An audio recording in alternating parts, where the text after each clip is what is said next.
Hai guys, welcome back to my YouTube channel. Nice. Jadi guys, sebelum mulai videonya lagi, please like, comment, and subscribe channel ini. Jangan lupa juga untuk menyalakan lonceng agar mendapat notifikasi kalau ada video baru dari gua. Terakhir, please share video ini ke sanak saudara agar channel ini terus berkembang. Thank you. Jadi kali ini gue pengen ceritain gimana rasanya praktik kimia tapi enggak di lab kimia atau dengan kata lain di rumah.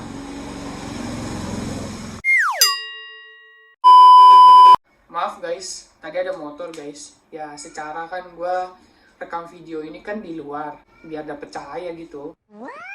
Oke, kita lanjut ke topik pembahasan. Sebelum gue ceritain apa-apa aja yang bakal dikerjain sama praktikum online ini, gue pengen ceritain kenapa bisa terjadi praktikum online ini. Pemerintah kan udah menghimbau kepada seluruh warganya agar bekerja, belajar, beribadah di rumah. Jadi, oleh karena itu, terjadilah praktikum online ini agar kita tetap dapat nilai praktikum. Praktikum kimia ini diselenggarakan atau dilakukan melalui Google Classroom. Nih ya guys, sudah masuk ke dalam runutan acara praktikum online ini. Jadi kemarin itu Senin tanggal 30 Maret, gue ngelakuin praktikum kimia online pertama.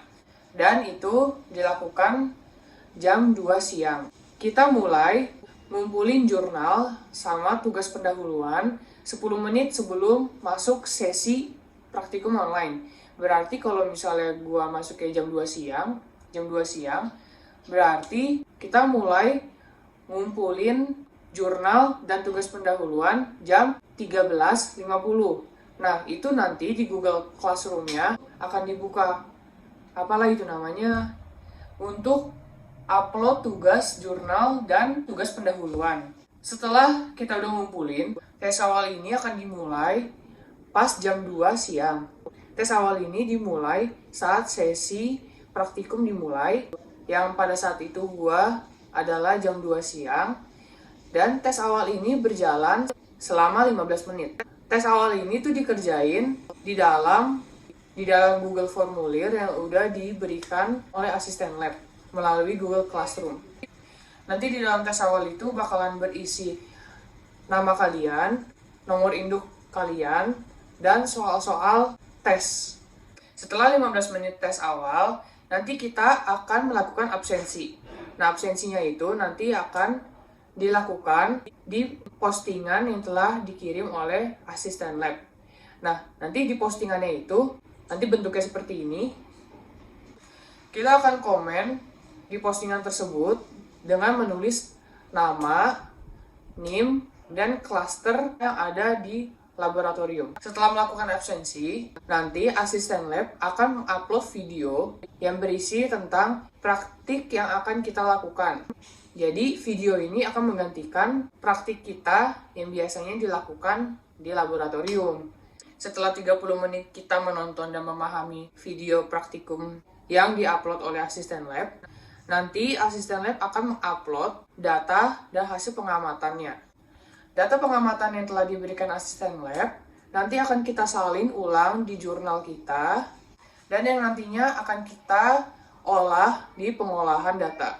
Setelah menyalin data pengamatan, langkah selanjutnya kita akan melakukan pengolahan data.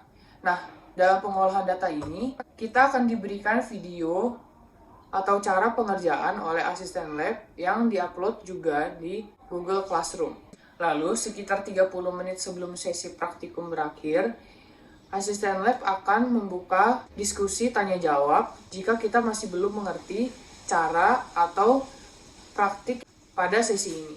Setelah mengerjakan seluruh pengolahan data, kita akan mengirimkan hasil pengolahan data dan data pengamatan yang telah kita salin tadi ke Google Classroom. Dan di akhir sesi, kita selesai deh praktikumnya.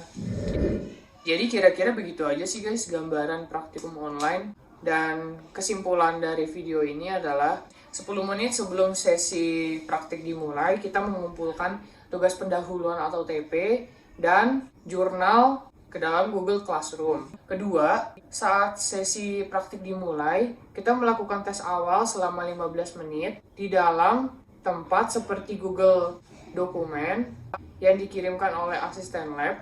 Ketiga, kita melakukan absensi dengan cara berkomen di postingan yang telah dikirimkan oleh asisten lab dalam bentuk nama, nomor induk, dan klaster di laboratorium kita. Keempat, ASLab akan memberikan data pengamatan dari praktik yang mereka lakukan. Kelima, kita melakukan pengolahan data. Keenam, ASLab akan membuka sesi tanya jawab. Ketujuh, kita akan mengumpulkan tugas yaitu yang berupa data pengamatan dan pengolahan data. Dan yang terakhir, kita disuruh membuat laporan praktikum. Sekali lagi, ini adalah praktikum yang dilakukan oleh kampus di mana gue belajar. Dan mungkin ini bisa menjadi gambaran bagi teman-teman yang akan melakukan praktikum online. Dan yang terakhir, jangan lupa untuk like, comment, and subscribe channel ini. Jangan lupa juga untuk nyalakan lonceng dan share video ini agar orang lain tahu juga kalau ternyata ada juga channel ini, guys.